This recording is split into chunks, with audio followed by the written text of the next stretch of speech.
আমরা যারা পদ্মবাগানি আছি, আমাদের ঘুম থেকে উঠে সকালে প্রথম কাজ হচ্ছে ছুট্টে গিয়ে আমাদের পদ্ম গাছগুলোকে দেখতে চলে যাওয়া। কী করি আমরা সেখানে গিয়ে?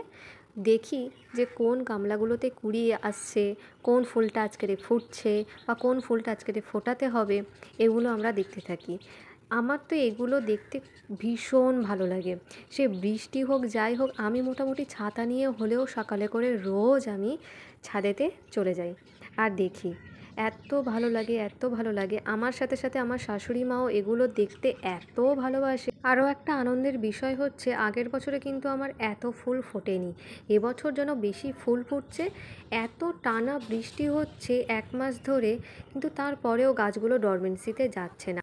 আর এটা থাম্মোর কুঁড়িটা বেঁধে দিচ্ছি, কারণ আগের দিন প্রচণ্ড বৃষ্টিতে থাম্মোর যে ফুলটা ফুটেছিল আপনাদেরকে দেখিয়েছিলাম, সেইটা ভেঙে গেছিলো, তাই একে আগে থেকেই বেঁধে দিচ্ছি।